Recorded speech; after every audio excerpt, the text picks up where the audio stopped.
जय श्री कृष्णा दोस्तों।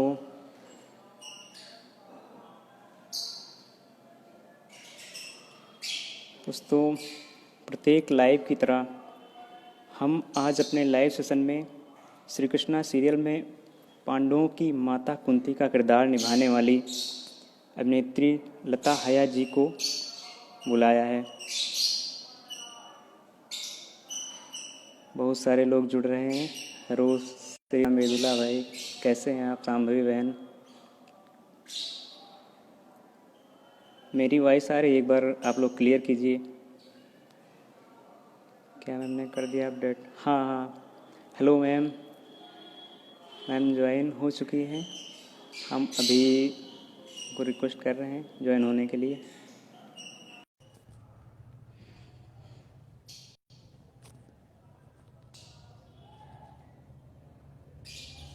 सॉरी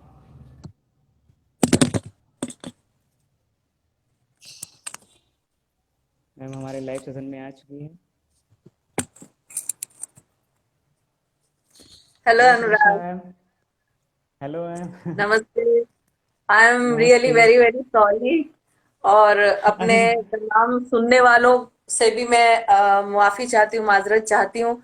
इससे पहले कि तुम कहो कि हुजूर आते आते बहुत देर कर दी, मैं ये कहना चाहूंगी कि कुछ तो मजबूरियां रही होंगी, यूं कोई बेवफा नहीं होता। तो आज जो वाह वाह तकनीक मैम। बेवफाई कर गई है।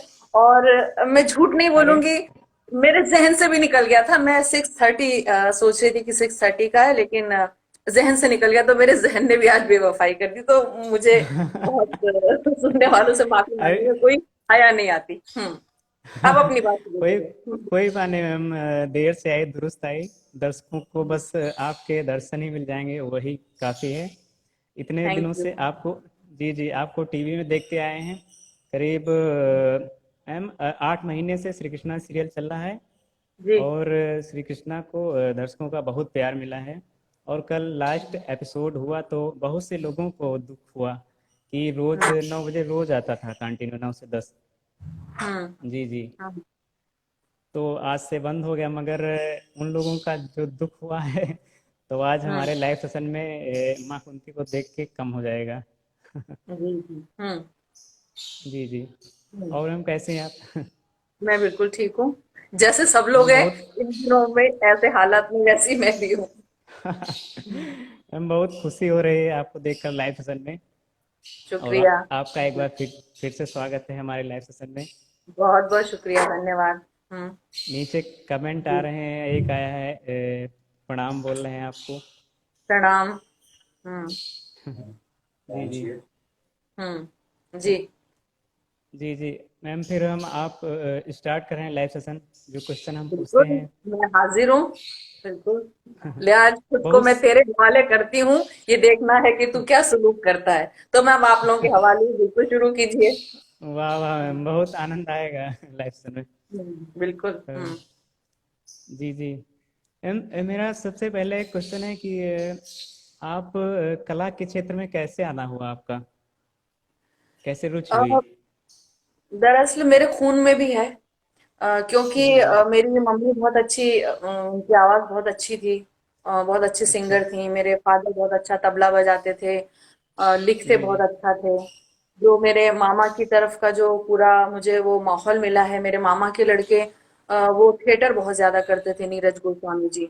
तो मुझे जी एक जी। तो माहौल मिला, और दूसरा फिर मैं बोर्डिंग में भी रही। बोर्डिंग में इतनी अच्छा। सारी कल्चरल एक्टिविटीज होती हैं, हर स्टेट के, हर कंट्रीज के वहाँ पे स्टूडेंट्स होते हैं। तो वो शुरू से जी एक जी। रुझान सा थोड़ा सा हुआ। और कुछ चीजें गॉड गिफ्टेड भी होती हैं, तो कई चीजों ने मिलके इसमें काम किया है। हम्म। जी जी। हाँ, ये तो है, ये तो बात है।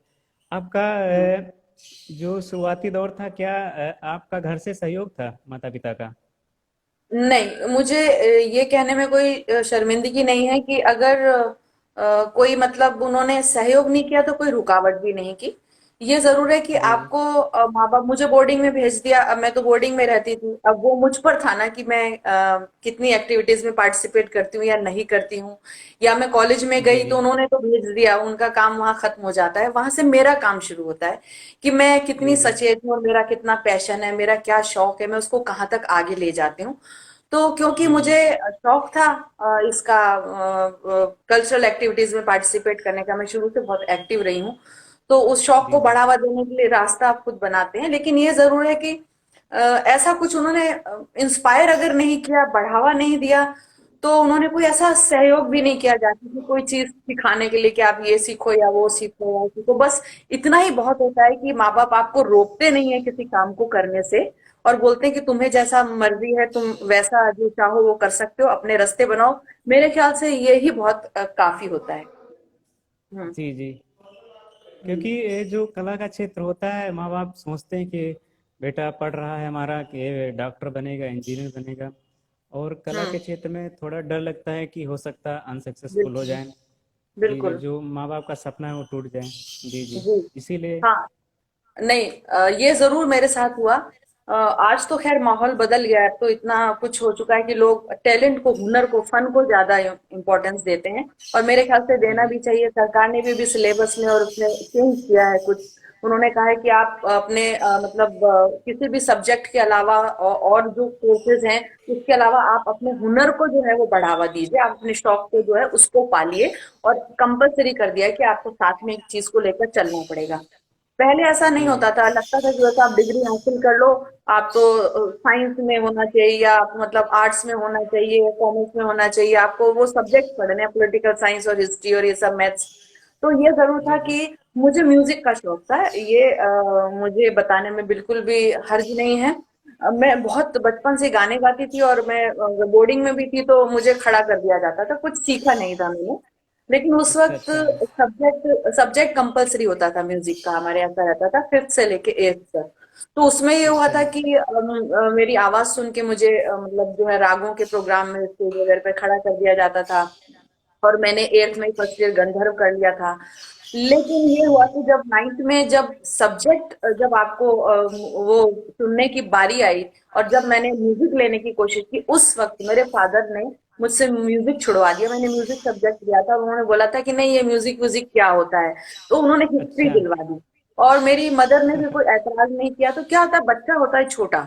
हालांकि मेरी जी जी। मदर मेरे लिए बहुत इंस्पिरेशन उन्होंने मुझे दिया है। मेरी मदर, इतनी सारी चीजें मुझ पे आई हैं, और उन्होंने कभी जी जी। रोका नहीं मुझे, मम्मी ने बहुत बढ़ाया आगे।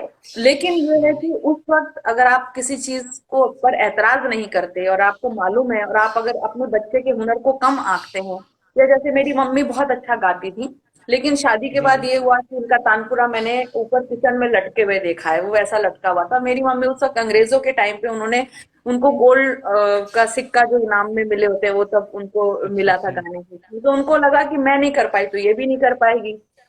ठीक है। अच्छा। और मेरे फादर को भी ये लगा कि अरे ये क्या होता है, ये तो, ये कोई सब्जेक्ट ही नहीं होता, गाना नाचना मतलब पोइट्री वोट्री, उनके लिए तो सब नौटंकी, पोइट्री वोट्री सब जो होती है वो सब बड़ी एक होते हैं ना, एक तो ब्राह्मण खानदान की, और लोगों की सोच ऐसा, और फिर शहर ऐसा जहाँ आपकी जहनियत बहुत जाके सीमित हो जाती है। मुंबई में ये सब नहीं है।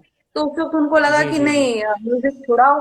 तो मेरा म्यूजिक छुड़वा दिया गया, और हाँ, वो मुझे बहुत अफसोस हुआ, मैं बहुत रोई, लेकिन क्योंकि बच्ची थी और मुझे हिस्ट्री लेना पड़ा।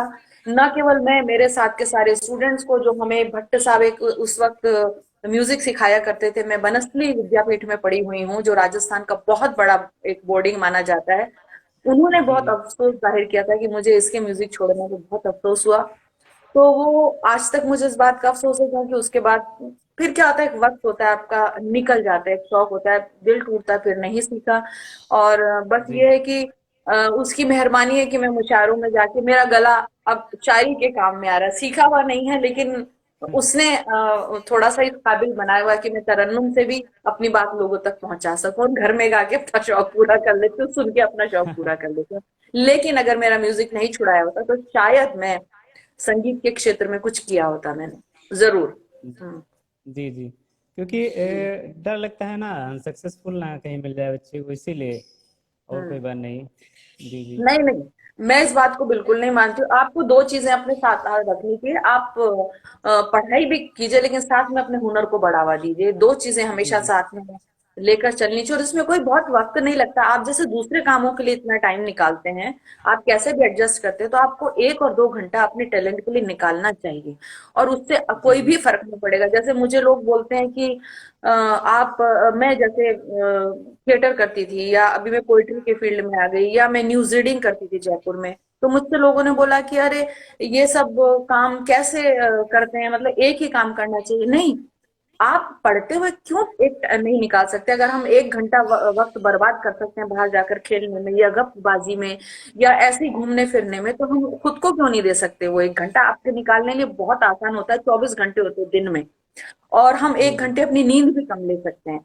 और दूसरी बात ये कि ये सब चीजें एक दूसरे पे इतनी आधारित हैं, और एक दूसरे को इतना, जिसको बोलते हैं कि विकास करने में, आपकी शख्सियत को विकसित करने में हुनर बहुत ज्यादा भूमिका अदा करता है। जी जैसे जी मान लीजिए पोएट्री, तो मेरे न्यूज रीडिंग ने बहुत काम किया। मैंने अगर थिएटर जी जी किया है, तो न्यूज रीडिंग और पोएट्री में वो तलफ्फुज और उच्चारण बहुत ज्यादा मददगार साबित हुआ। या अगर मैं पोएट्री में हूँ, मुझे वो एक रिदम का और पोएट्री का सेंस है, तो वो कहीं ना कहीं आप इतने ज्यादा सेंसिटिव होते हैं कि आप इमोशंस को उस हिसाब से एक्सप्रेस कर सकते हो, क्योंकि वो होती है, तो वो दोनों आपस में बहुत चीजें मिली होती हैं। और अगर आप घर का काम भी करते हो, तो आपकी फिजिकल एक्सरसाइज होती है, वो आप आपके इम्यून सिस्टम को, हर चीज को, आपकी पावर को बढ़ाता है, आपकी स्ट्रेंथ को बढ़ाता है। तो मुझे ऐसा जी जी मानना है कि आपको 1 घंटा, 1.5 घंटा, 2 घंटा जी जरूर निकालना चाहिए अपने उसके लिए। आप कसरत करते हैं, एक्सरसाइज करते हैं, जिम जाते हैं, तो आप अपने जी टैलेंट जी को क्यों नहीं बढ़ाने के लिए टाइम दे सकते? तो वो एक्सक्यूजेस नहीं दिए जा सकते। जी जी जी। जी जी ये बात तो है। जैसे आपके अंदर कोई हुनर टैलेंट है, किसी को दबाना नहीं चाहिए, उस पर भी हम्म। पढ़ाई के साथ साथ टाइम देना चाहिए। एंड जैसे बिल्कुल। हम भी साथ, हम जैसे मैम हम भी प्रिपरेशन कर रहे हैं, तो हम्म। इसमें थोड़ा टाइम दे रहे हैं, ज़्यादा नहीं कि दिन भर लगे रहते हैं, हम्म। तो ये कोई गलत बात नहीं है। बिल्कुल। जी बिल्कुल। जी देखिए, आप 10 कदम अगर आपको बढ़ना है, आप 2 कदम तो बढ़े हैं। आप कछुआ चाल से भी चलिए, लेकिन आप मंजिल तक तो पहुंचेंगे। आप चलेंगे ही नहीं जी तो जी कैसे पहुंचेंगे? वो जी ये पैशन बात। होना चाहिए, जुनून होना चाहिए, ठीक है। आप देखिए कहाँ कहाँ से निकल के बच्चे कहाँ कहाँ पहुंच जाते हैं, और आज तो इतना सारा आपको माहौल मिला हुआ है, इतना स्टेज मिला हुआ है आपको, चैनल्स हैं, दुनिया भर का मीडिया है आपको सपोर्ट करने के लिए, और जी जी घर बैठे आप बहुत कुछ सीख सकते हैं। तो मेरा ऐसा मानना है कि आज के दौर में बच्चों को आगे बढ़ने के लिए जरूर अपने को वक्त देना चाहिए, और आज के बच्चे बहुत टैलेंटेड हैं, बहुत बहुत जी जी टैलेंटेड है। मैं तो खुद बहुत बहुत इम्प्रेस्ड हूँ, टैलेंटेड है। काफी हूँ। हाँ, बिल्कुल। तो मेरे ख्याल से कॉम्प्रोमाइज नहीं करना चाहिए, मेरा ऐसा सुझाव है। हम्म। जी जी जी। हम्म। और मैम कभी हमने सोचा नहीं था कि, हमने बचपन में श्री कृष्णा देखा था, कभी हमने सोचा भी नहीं था कि जो श्री कृष्णा के कलाकार हैं, उनके साथ लाइव सेशन करेंगे, उनका इंटरव्यू लेंगे। बस हम्म। ये भगवान की कृपा, ऊपर वाले की कृपा है, और सोशल मीडिया जो आपने बताया, हम्म। उसकी भी बहुत, जी जी उसका भी बहुत सहयोग है कि इसी के कारण आपसे हम रूबरू हो रहे हैं। बिल्कुल। अब मैं एक बात और कह रही हूँ, अब बात वही हुई कि क्योंकि जी कृष्णा री टेलीकास्ट शुरू हुआ है यहाँ पे, तो जी जी वापस लोगों की नजर में है, तो हमारे लिए भी मुमकिन हुआ इंटरव्यू देना ना। अगर कृष्णा का वापस जो जितने माइक्रो अभी तक हैं जो रीटेलीकास्ट हो रहे हैं, अगर वो नहीं जी होते, जी तो लोगों की नजर में भी नहीं आते, ना तुम्हारे दिल में यह ख्याल आता जहन में कि हमको इंटरव्यू लेना चाहिए। तो जी दोनों जी तरफ बुरी बात हुई है कि वो मुमकिन, हमारे लिए भी इंटरव्यू देना मुमकिन नहीं हो पाता कृष्णा के आर्टिस्ट के तौर पे। हम्म। जी जी ये बात तो है। हमने ऐसे मैम पेज बना दिया था, फिर एक दिन हमने फेसबुक लाइव पे, रिद्धि मैम थी जो उनकी भाभी हैं, फागुनी मैम की, हम्म। उनका लाइव देखा था। फिर एक दिन हमने कमेंट किया था इंस्टा पे, फिर उन्होंने ही किया कमेंट कि हम्म। आप लाइव कीजिए, कि हम्म। आप लाइव करेंगे फागुनी मैम के साथ। हम्म। तो मैं हम्म। बहुत खुश हुआ कि ये बहुत बड़ी मेरे लिए बात है। तो हमने ट्राई किया कि अगर लाइव करेंगे, चाहे जो हो, चाहे चाहे हम कर ना पाए, तो उनके साथ लाइव किया और बहुत अच्छा हुआ। पहली बार देखिए, फिर हो थोड़ा गया डर ना, रहे थे। हो गया ना। जी सोचा ना आपने, नियत बनाई ना, कोशिश की, हो गया। बस कोशिश जी करने जी वालों की हार नहीं होती। हम्म। जी पहली बार किया, और मैम ने बहुत अच्छा साथ दिया, और बहुत अच्छे नेचर की भी हैं फागुनी मैम। हम्म। हम्म। जी जी ओके, गुड। हम्म। जी मैम, आपका मेरा एक नेक्स्ट क्वेश्चन है कि कैसे आपको ये रोल मिला श्री देव रामानंद सागर के श्री कृष्णा सीरियल में। अ, वही हुई कि मैं मुंबई आई थी, और एक्चुअली मैं पहले मुशायरों में मुंबई मेरा आना ज्यादा होता था। तो मैं बीच में मुशायरों में जब मुंबई आई तो किसी ने मुझे बताया कि इनका सीरियल शुरू हुआ, सब शुरू हुआ था कृष्णा और ये सब। तो मैं मिल जी के जी केवल चली गई थी क्योंकि मैं उस वक्त मुंबई में नहीं रहती थी। तो मैं वापस जी जी जयपुर लौट गई थी। लेकिन जब मैं कृष्णा सीरियल काफी आ चुका, लिप लैला बहुत टेलीकास्ट हो चुका था, जब मैं मुंबई आई और मैंने वापस कांटेक्ट किया उन लोगों से, तो उन्होंने बोला कि ऑडिशन चल रहे, आ जाओ। तो मैं अच्छा ऑडिशन देने के लिए गई थी वहां पे। और ऑडिशन के बाद ही इत्तेफाकन ये हुआ, बहुत आप तुमको सुन के शायद अजीब लगेगा, क्योंकि ड्रेसेस छोटी थी, मेरी हाइट थी और ड्रेसेस उस हिसाब से बनाई थी, तो बड़ा ऑड मतलब सब हो गया था, मेरा लुक वाइज जो है वो फिट नहीं हो रहा था। लेकिन अच्छा परफॉर्मेंस में मुझे जैसा कि बाद में पता चला कि परफॉर्मेंस में उसमें जैसे 10 में से 9 नंबर आए हैं। तो ये अच्छा हुआ अच्छा कि बड़ा मिसफिट सारा मामला था, मैं भी अनकंफर्टेबल थी। तो मुझे किसी ने ऐसा बोला कि उन्होंने बोला कि वो तो बहुत मिसफिट है, मेरे बॉस किसी क्लोज नहीं मुझे ये सब करके बोला था। मैंने कहा अच्छा। लेकिन फिर अचानक उन्होंने किसी और शायद आर्टिस्ट को इस रोल के लिए बुलाया था, कुंती के लिए कोई और कर रहा था, लेकिन वो आर्टिस्ट नहीं अच्छा कर पाई। मतलब काफी अच्छी आर्टिस्ट थी और बहुत टाइम से उनके साथ काम कर रही थी। फिर मेरे पास रात को मैसेज आया कि आपको बुलाया है वहां पे सागर आर्ट में, तो मैं रातों ही रात फिर बड़ौदा गई। बड़ौदा जी गई जी तो मेरी ड्रेस व्रेस बनवाई गई, लेकिन उस वक्त क्योंकि तुमने तो खुद भी देखा होगा, एज उस वक्त काफी कम थी और जी पांच जी पांडवों का रोल था। तो मुझे अभी तक याद है, रामानंद सागर पापा जी बोलते थे उनको। पापा जी चिल्लाए कि मुझे औरत का बदन चाहिए, मुझे लड़की नहीं चाहिए। फिर उन्होंने पैडिंग वगैरह सब बनवाए, पैडिंग वगैरह सब बनवा के कपड़े बनवाए गए, दोबारा लुक टेस्ट दिया गया और दोबारा उसके बाद फिर मुझे उन्होंने मतलब अप्रूव किया, फिर मैंने ये रोल किया। हम्म। जी जी क्योंकि हम्म। आपकी उस समय एज भी कम होगी, करीब 25 के आसपास होगी, तो क्योंकि माता हम्म। कुंती का रोल करने के लिए एजड होना चाहिए था। फिर भी हम्म। मैम आपने बहुत अच्छा रोल किया। हमें ये नहीं नहीं, लगा मैंने कि तो, मेरे साथ तो शुरू से ऐसा रहा है कि मैंने जो पहला नाटक भी किया था अपनी जिंदगी का, उस वक्त मैं जी हार्डली 16-17 साल की, 18 साल की, मैंने 60 ईयर्स ओल्ड मतलब एक लेडी का रोल किया था, हानूस, जो मेरा पहला नाटक था, और बर्फ की मीनार, अच्छा उनमें दोनों में मैंने जी जी 60-70 साल की मतलब जो है लेडीज, उनका रोल अदा किया था। तो ये एक इत्तेफाक ही रहा है मेरे साथ। हम्म। मैम 16 की एज कम से कम 60 की एज का किरदार। बिल्कुल, 17-18 साल की, पहला जो मेरा नाटक था, पहले जो मेरे नाटक थे जो मैंने रंगमंच किया है जयपुर में ड्रामा डिपार्टमेंट में, वो बर्फ की मीनार और हानूस दो नाटक थे। और दोनों में मेरा जो रोल है वो 60-70 साल की लेडी का था। जी तो बाद में किए मैंने बहुत, बाद में किए यहूदी की लड़की में, तो यहूदी की लड़की का रोल और कमला नाटक और आधे अधूरे, बाद में मैंने पूरे यंग जो कैरेक्टर किए। लेकिन जो मेरे पहले के थे वो, उसमें मुझे शुरू से ऐसा रहा, वैसे सीरियल में भी हुआ कि मुझे पहले कुंती का रोल मिला, बाद में अलिफ लैला में जादूगरनी का रोल मिला, उन्हीं के उसमें। जी जी बहुत बड़ी बात है कि इतनी एज का किरदार आपके लिए बहुत चैलेंजिंग रहा होगा कि 60 की एज का किरदार करना, और अभी हम 60 की एज में नहीं, हैं। मेरे से ज्यादा तो पता है, जो ये लोग पांडव बने थे ना, अगर शायद आप कभी उनसे इंटरव्यू लेंगे तो वो आपको बताएंगे। वो लोग जी हो बोलते थे, चुका है। मतलब वो लोग बोलते थे, हमको माँ जैसा फील नहीं आता है, हमको नहीं आता है। मेरे से ज्यादा उन लोगों के लिए रहा था। मैं तो एक बार क्या है कि आप एक बार किसी रोल के लिए तैयार हो जाते हो तो आपका, आप जहन से काम करते हैं, ठीक है। आप अपनी पर्सनैलिटी से ज्यादा, आप अपने जहन से ज्यादा काम करते हैं, आपकी मानसिकता उस पर ज्यादा होनी चाहिए। तो एक बार तैयार हो गई तो मुझे पता मैं कौन हूँ, तो फिर कौन हूँ, बस। हम्म। मैम सबसे ज्यादा पांडव में कौन कहता था कि ये बात जो आपने बताई कि आप कुंती माँ नहीं लग रहे हैं अभी, इतनी कम है, मतलब हाँ, प्रैंक अभी करते थे। मुझे, हाँ, मुझे सबके नाम तो याद नहीं है, लेकिन हाँ मुझे वो जो हमारा नक, वो जो प्रेम सर, सबसे छोटा था ना, वो और भीम, ये लोग प्रेम सब शर्मा उसको सर, बोलते थे, मतलब ये लोग सब बोलते थे एक्चुअली में। नकुल शर्मा, जो प्रेम शर्मा सर बने थे, नकुल का हाँ किरदार हाँ किरदार निभाया हाँ था। बिल्कुल। वो हम्म। बहुत फनी किस्म के थे, मजाकिया थे। वो बताया था लाइव सेशन में हमारे फागुनी हम्म। मैम ने जी। उनका हम्म। भी प्रीवियस लाइव सेशन उन्हीं का हुआ है, हम्म। इसके हम्म। पहले। हम्म। जी जी बहुत अच्छे इंसान हैं। बल्कि ये हुआ था कि रामानंद सागर इससे पहले मुशायरे में आ चुके थे, ठीक है। अच्छा तो उन्होंने मुझे मुशायरे में सुना था, मुंबई के मुशायरे में। तो जी जी जब क्योंकि आप जब मैं जब ऑडिशन देने गई तो मैंने मेरा नाम लता हया नहीं बताया था, तो लता नागर करके बताया था और उनको पता नहीं था। लता हया नाम अच्छा से वो अच्छा। जानते थे। गेटअप के बाद तो सब चेंज ही हो जाता है, वैसे ही सारा आपका पूरा लुक ही पूरा चेंज हो जाता है। तो ये जरूर हुआ था कि जब मैं फर्स्ट, जब मेरा पहला डे था, जब मैंने वो काम कर लिया, कुंती का रोल कर लिया, प्रूव हो गया कि अब मुझे करना ही है कुंती, अब मुझे नहीं हटाएंगे। तो जब हम करना रात है को जी। बैठे, तो तब मैंने उस वक्त बोला, पापा जी आपको लता है याद है जो मुशायरे में आई थी? तो बोले हाँ हाँ याद है। तो मैंने कहा मैं वही हूँ।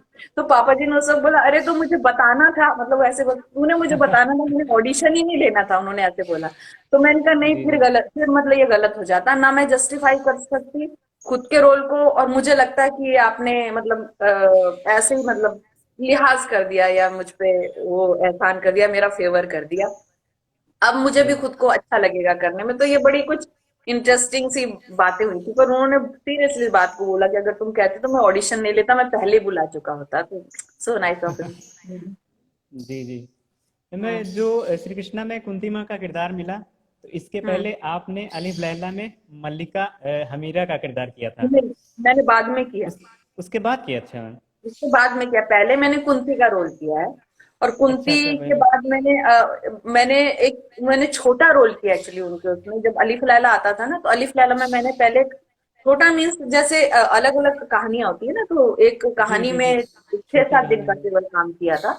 और उसके बाद अलिफ लैला में मुझे लीड रोल मिला था, हमीरा का। और बड़े इंटरेस्टिंग उसमें मिला था। मतलब जिंदगी में ना कुछ चीजें इत्तेफाकन होती जाती हैं।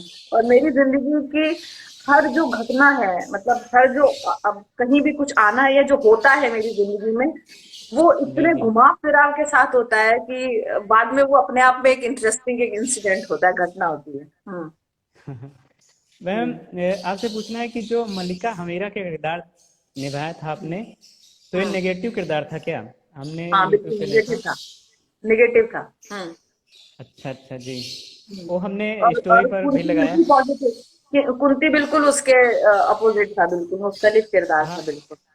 जी जी। तो वही आपसे पूछना कितना चैलेंजिंग था कि उसमें नेगेटिव किरदार निभाना था और इसमें पॉजिटिव किरदार। देखो ये हुआ था अनुराग, मैंने ना थिएटर किया हुआ है बहुत। ठीक है, और अच्छा। थिएटर जो होता है ना, आपको मांझता चलता है, मांझता जी चलता जी। है। अगर मैंने शायद थिएटर नहीं किया होता तो मेरे लिए मुश्किल हो सकता था। लेकिन क्योंकि जी जी। इतने प्ले मैंने किए थे, इतने मतलब नाटक किए कि जिसमें निगेटिव किरदार भी हो है, और जिसमें मतलब आपको सकारात्मक भूमिका भी निभानी है, आपको बूढ़े की भी निभानी है, जवान की भी निभानी है। तो थिएटर ने इसमें बहुत साथ दिया है, वो उस तजुर्बे ने मेरा बहुत साथ दिया है। तो जी जी। क्या होता है कि फिर आपको बहुत ज्यादा मेहनत नहीं करनी होती है।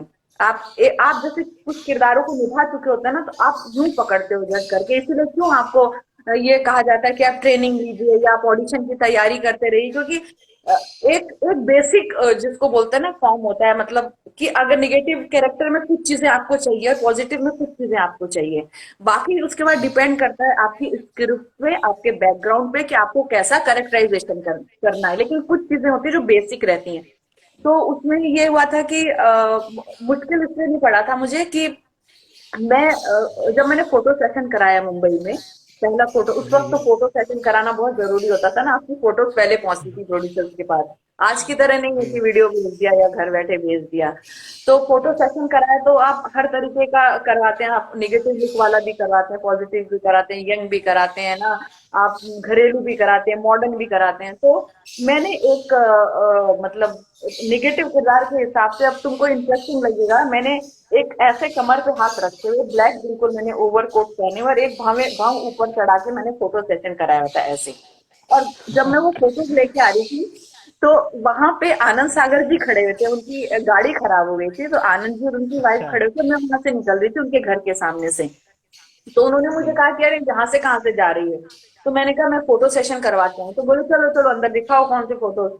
तो हम गए चाय के टेबल पे, उन्होंने फोटोज देखी। उन्होंने जैसे उन्होंने वो ये वाला देखा, मेरा कैरेक्टर ऐसे खड़ा है, मेरी भाव चढ़ी हुई है, हल्की सी वो स्माइल है, तो कुछ बोले नहीं। और मेरे पास शाम को फोन आता है कि तुमको बड़ौदा बुलाया। और मैं बड़ौदा बोले तुमको मलका हमीरा का रोल करना है, मुझे हमीरा चाहिए तो मुझे हमीरा में यही एटीट्यूड चाहिए। और तुम मानोगे नहीं, मेरे हमीरा में बिल्कुल अगर तुम देखोगे तो हमीरा ऐसे खड़ी रहती है, ये हाथ रहता है, जी जी। एक भाव उसके ऊपर चढ़ी रहती है, सर उसका ऐसा ताना रहता है। उसके बाद वो डायलॉग जैसे भी बोलते, तो वो ही एटीट्यूड उनको चाहिए था। और मैंने थ्रू आउट वही रखा है। तो वो फोटो कहाँ काम आ गई, वो एक्सप्रेशन वहां पे काम आ गया। वो एक्सप्रेशन बाकी काम आया, क्योंकि हमने भी हाँ यूट्यूब में देखा है वही एटीट्यूड मल्लिका हमीरे का। वो बिच्छू लिए रहती है क्या मैम? हाँ हाँ वो हाँ बिच्छू, बिच्छू। नहीं हाँ वो बिच्छू नकली है, वो रबड़ का बिच्छू था जो अकरब अकरब है ना, वो नकली था। लेकिन तुमको मतलब सुन के बड़ा वो लगेगा कि उसके बाद उन्होंने मुझे तिलिस्म में होशरुबा में एक सांपों की मलिका का उन्होंने मुझे रोल दिया था। वो सांप मैंने थ्रू आउट पूरे ऐसे पकड़े, असली सांप पकड़े मैंने हाथ में, लेकिन वो बिच्छू नकली बाप था रे। हमारा।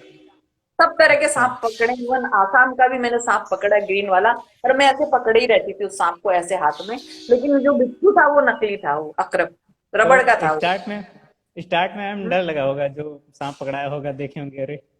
हाँ नहीं, स्टार्ट में तो ये हुआ कि जब पहले दिन मैंने सांप, और बहुत बड़ा सांप होता है वो, बहुत बड़ा। जब फर्स्ट डे जब मैंने सांप पकड़ा था, क्योंकि पकड़ना नहीं आता है आपको सांप को, तो सांप ने मेरी उंगली में काटा था।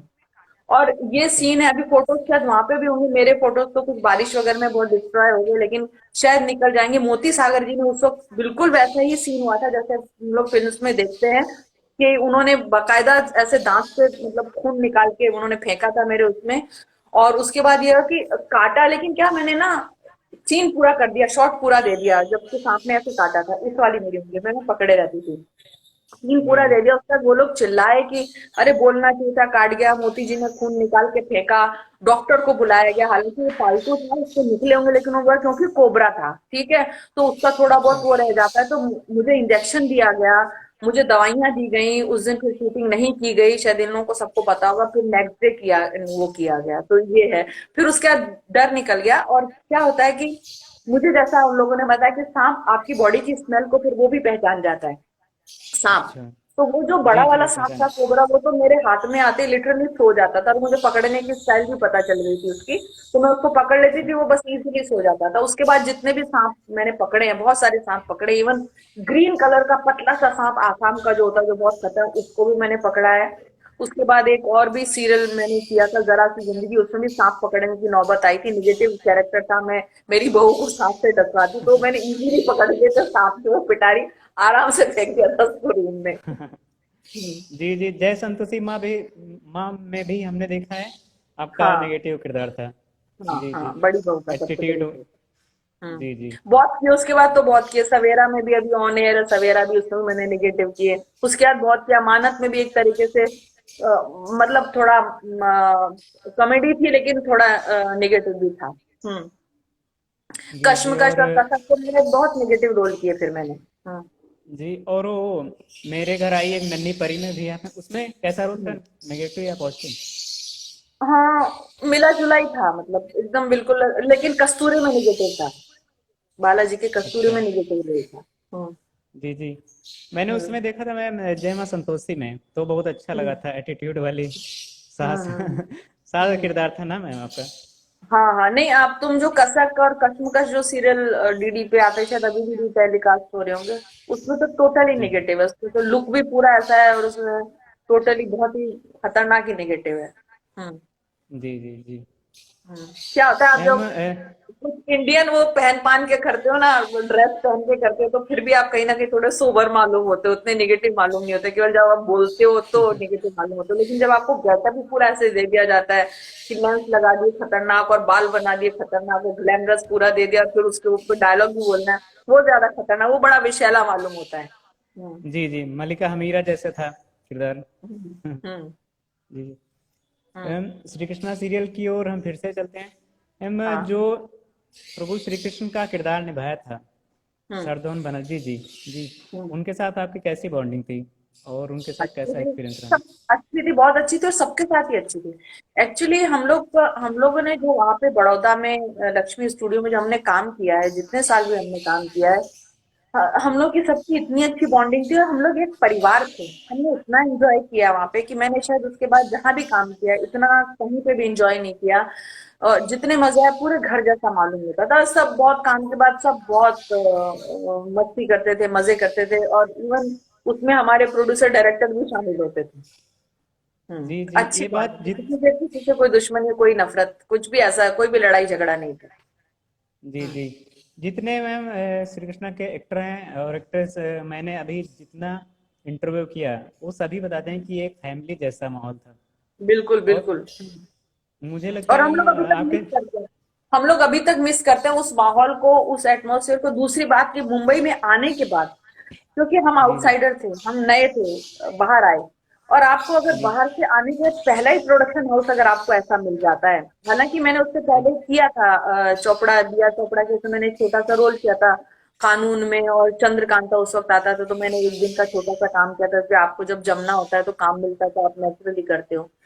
तो लेकिन वो ये जी तो जी ऐसे ही काम थे ना, एक एक दिन के, एक एक दो दिन की छुट्टी। लेकिन आपको जब कोई बड़ा काम मिलता है और ऐसे प्रोडक्शन हाउस में मिलता है और रामानंद सागर जैसे उसमें मिलता है और बड़ा जी ऐसा जी रोल मिलता है, और उस वक्त आपको जब ऐसा माहौल होता है, तो वही है ना कि first impression is the last impression, वही होता है। तो आप एकदम से, आपको इंस्पिरेशन भी मिलता है, आपको अच्छा भी लगता है।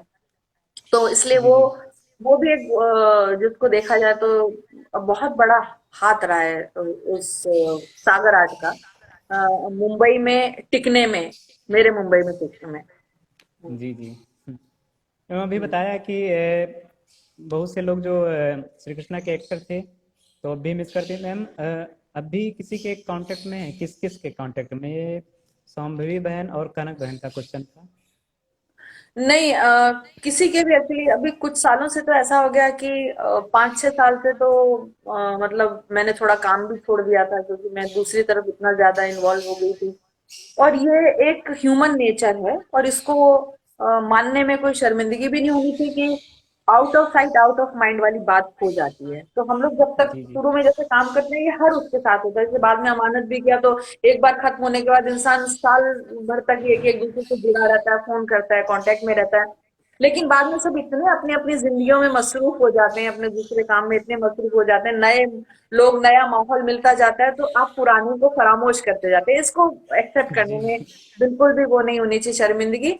और लेकिन ऐसा भी है कि अगर आपकी किसी से बहुत ज्यादा दोस्ती है या बहुत वो है, तो आप मुसलसल टच में रहते भी हैं।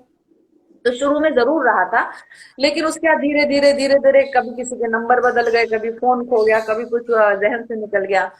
और तो आर्टिस्ट के भी ज्यादा कांटेक्ट में नहीं रहे, और सागर आर्ट के भी शुरू शुरू में जरूर रहा, लेकिन उसके बाद बिल्कुल भी कांटेक्ट में रहे नहीं रहे। बीच में ये जरूर होता है कि कभी जैसे कोई मौका आता है, नया साल हुआ या होली है, दिवाली है, तो मैसेज विश करने का सिलसिला जरूर जारी रहता है। लेकिन हाँ, इतना जरूर हुआ कि बीच में पल्लवी ने जो है, फागुनी ने बीच में कांटेक्ट किया था, और अभी जी जैसे जी प्रेम ने अभी थोड़ा कांटेक्ट किया है।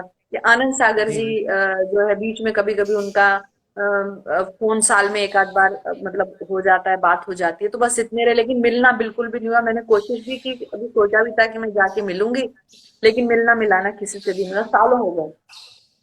अच्छा हम्म, मैम, मैंने हम्म, ही जो प्रेम शर्मा सर थे, मैंने उनको कांटेक्ट नंबर दिया था, उनको बताया था, तो उनको हम्म, बहुत खुशी हुई थी। जी जी वही बोले हम लोग तो सब अभी तो एक दूसरे के संपर्क में नहीं के बराबर हैं। अब जी शायद जी सिलसिला शुरू हो जाए। जी वही जी बना, जख्म हरे हो गए, होता ना, पुरानी मोहब्बत फिर ताजा हो गई याद, तो वो वाली बात है। जी जी हमने महेंद्र घूले सर का इंटरव्यू किया था, ज़्यादा दिन हो गए। तो हम्म, बाद में फागुनी मैम और कई लोगों ने, संदीप मोहन सर ने, प्रेम सर ने देखा था, हम्म, बहुत खुश हुए थे। फिर से रीयूनियन हो रहे हैं तो बहुत खुशी हो रही है हम लोगों को भी, और श्री हम्म। कृष्णा के जितने भी एक्टर थे। जी हाँ, तो जी मैं फिलहाल मेरे पास प्रेम और फागुनी से मेरी बात हो चुकी, बाकी अभी किसी से नहीं हुई। शायद हो जाए। हम्म, जी जी हम्म, मैंने मैसेज किया था कि आज आपके साथ लाइव है हम्म, फागुनी मैम को। जी हम्म। मैम, नीचे एक कमेंट आया है, यदुवंशी पवन कुमार जी, कृष्णा सीरियल के अलावा सागर आर्ट के और कितने धार्मिक सीरियल में काम किया है आपने? कोई तिलिस्मे होशरुबा में किया था, और अच्छा इसके इसके बाद उन्होंने एक टेलीफिल्म बनाई थी, मुझे अब नाम तो याद नहीं आ रहा, जिसमें स्वप्निल ने जो कृष्ण बना था, छोटा वाला कृष्ण बना था। जी जी स्वप्निल जोशी सर। वो उसमें मैंने काम किया था, बस उसके बाद फिर नहीं किया। उसके बाद फिर थोड़ा अच्छा सा मुंबई में मसरूफ हो गए, वो फिर आने जाने का सिलसिला, ये सब, तो फिर थोड़ा सा नहीं किया फिर। जी जी हम्म, हम्म, मैम, जो एच डी बनर्जी सर हैं, मैंने एक लाइव में देखा था, वो बहुत हम्म, ही मजाकिया किस्म के इंसान है क्या? आप बताना चाहेंगे क्या आपके साथ कभी कोई प्रैंक किया उन्होंने, आपके साथ, फाउंडी मैम या पिंकी मैम के साथ? नहीं, हम लोग के साथ प्रैंक नहीं किया, लेकिन हम लोग मिलके बहुत करते थे। सब लोग मिलके, है अच्छा ना, मतलब जैसे हमारे जो राइटर हैं या कभी कुछ प्लान बनाते थे कि ऐसे करना है या इसको डराना है या वैसे करना है, वो जरूर मौके है, लेकिन हम लोगों के साथ नहीं किया। जी जी। मगर हमने देखा है जैसे भगवान श्री कृष्ण थोड़ा नटखट स्वभाव के थे, वैसे उनका हम्म स्वभाव है जो हमने देखा। हम्म। फिर हाँ, जी लेकिन जी। कभी मेरे साथ नहीं किया, प्रैंक नहीं किया। जी मैंने एक लाइव सेशन में देखा था, वो रेशमा मैम ने बताया था हम्म कि रेशमा मोदी मैम ने हम्म। कि वो कहे कि अरे ये लड़कियों को एक्टिंग कहाँ आती है, बहुत कम एक्टिंग आती है, ऐसे मजाक करते थे। अच्छा, ऐसे बोलते थे। हाँ मजाक में। नहीं नहीं, हंसाने तो के लिए वो थोड़ा। छोड़ने के लिए, वो वैसे ही छेड़ने के लिए बोलते होंगे। और देखिए, जी जब जी सेट पे करते हैं ना तो बड़ा घरेलू सा माहौल हो जाता है। जैसे घर में कैसे हम लोग आपस में भी एक दूसरे को लड़ते रहते हैं, तो मेरा जहां तक ख्याल है उन्होंने बोला होगा तो हंसी मजाक में ही बोला होगा, लेकिन जी जी, वैसे हंसी देखा मजाक जाए में। तो अमूमन लोग बाग ऐसा सोचते हैं कि अरे लड़कियों को शायद ये काम करना नहीं आता, या लड़कियां पोइट्री नहीं, या लड़कियां वो नहीं कर सकती। ये एक आम जहनियत हो सकती है, लेकिन जी मेरा जी ख्याल है कि इसी उन्होंने तरह। शायद नहीं कहा होगा। जी जी उस मजाक में मैम इसी तरह। हम्म हम्म हम्म। मैम अभी फाउनी मैम की बात चली थी, मैम उनके साथ कैसा रिलेशन था और उनके साथ काम करके कैसा लगा? सेट के पीछे की वो कुछ यादें आपको याद हैं? हाँ, नहीं, बहुत अच्छा लगा। देखिए, जो क्या होता है कि आप जिस आर्टिस्ट के साथ आपका रोल होता है ना, उस वक्त आप सेट पर मौजूद रहते हैं, आप स्टूडियो में मौजूद रहते हैं। हम कई कई दिन रुकते थे, उस वक्त वहां पे जो आर्टिस्ट मौजूद होते हैं उनसे आपकी बॉन्डिंग हो जाती है। आपके साथ जो को आर्टिस्ट खड़ा है, तो हम लोग को आर्टिस्ट जब हम लोग परफॉर्म करते हैं, उसके अलावा बहुत सारा टाइम मिलता है ना आपको बैठने का, बात करने का। तो उनसे ज्यादा मतलब जो है थोड़ी दोस्ती हो जाती है। और ये भी होता है कि सीरियल में आर्टिस्ट बहुत सारे काम करते हैं, लेकिन जरूरी नहीं कि आपका उनसे आमना सामना ही हो। कभी उनका रोल होता है तो हमारा नहीं होता, कभी हमारी शूट होते है तो उनकी नहीं होती है। तो किसी किसी से वास्ता कम पड़ता है। तो फागुनी तो जाहिर सी बात है कि हम लोग का तो बहुत ज्यादा वास्ता पड़ा था। अच्छी दोस्ती हो जाती थी, मस्ती करते थे, बात करते थे एक दूसरे पे। अब ये तो ध्यान नहीं है कि एग्जैक्टली क्या बात करते थे, लेकिन ये होता है कि जब इंसान बात करता है तो हर तरह की बात करता है। मैं कैसा हूँ, मैं कैसी हूँ, वो कैसा है, वो कैसा है ना, रोल कैसा है, जी जी प्रोडक्शन हाउस कैसा है, दुनिया के बारे में सब तरह की बातें होती हैं। जी जी। हंसी मैम मजाक भी एक होती क्वेश्चन है। जी जी मैम एक क्वेश्चन है श्री कृष्ण भक्त अनुपम का। मैम है। क्या आप कुंती के माँ कुंती के किरदार को डिफाइन कर सकती हैं? माँ कुंती के किरदार को डिफाइन क्या करूंगी, मतलब मैं हालांकि मैं अभी मतलब शायद किसी को वो लगेगा सुन के बुरा। जी उसने जी एक माँ ने अपना रोल वहां तक जरूर निभाया कि माँ बच्चों का साथ कैसे देती है, हर मुसीबत में जी जी साथ देती है। ये माँ जी कुंती के किरदार को मैं एक लाइन में डिफाइन कर सकती हूँ कि माँ किसी भी सूरत में बच्चों का साथ नहीं छोड़ती है। ठीक है। जी जी जी तो जी वो महल भी तज देती है, धन दौलत ऐशो आराम भी तज देती है। ठीक है। तो जी वो जी माँ थी कुंती, वहां पे जब आती है कि जिसने बेटों के लिए भटकना स्वीकार किया, बेटों के साथ हर तरह का उन्होंने तकलीफें स्वीकार की, कुछ नहीं देखा। लेकिन मैं इस बात को नहीं वो इत्तेफाक रखती हूँ, चाहे अनजाने में किया हो, वहां आके हो जाते जब वो कहती कि पांचों में बांट लो। तो वो वहां उसमें कभी कभी लोग उस पे सवाल उठाते हैं ना, तो मेरा ऐसा मानना है कि उन्होंने तो अनजाने में कहा। जी ठीक जी है, उनको नहीं मालूम कि किसी औरत की बात हो रही है या अपने पार्टनर को बांटने की बात हो रही है। तो उसको नहीं जी पता था इस बात को, तो इस बात पे कभी कभी सवाल उठते हैं।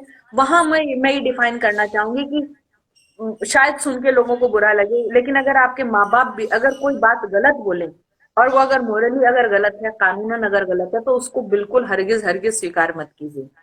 ये मुझे कहना जी है।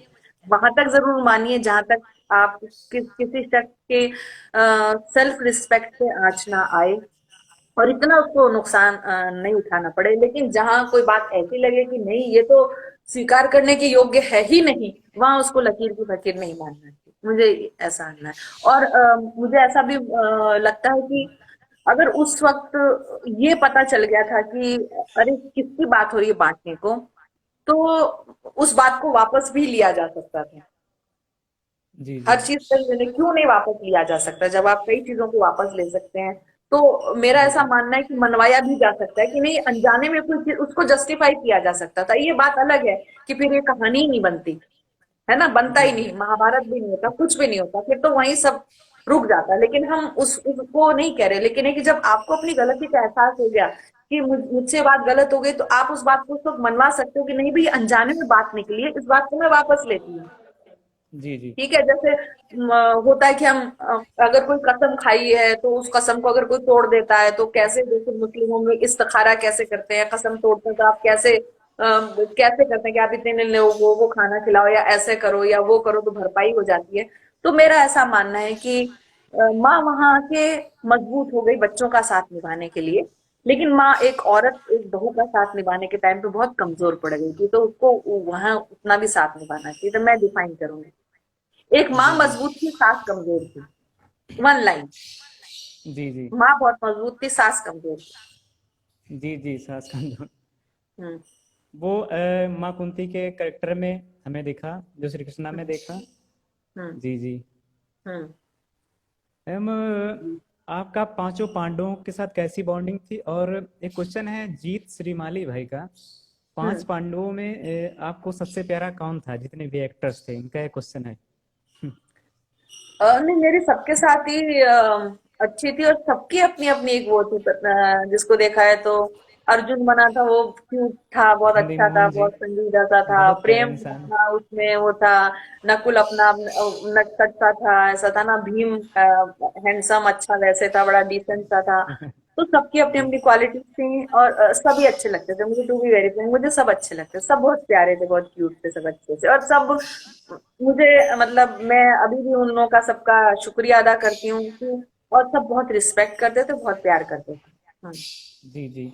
मैम, बहुत प्यारे इंसान है। मेरी तो महेंद्र सर से और संदीप सर से और प्रेम सर से बात हुई, बहुत अच्छे इंसान हैं, डाउन टू अर्थ। जी जी, बिल्कुल। कभी नहीं लगा कि हम इतने बड़े एक्टर हैं। और हम्म। हम्म।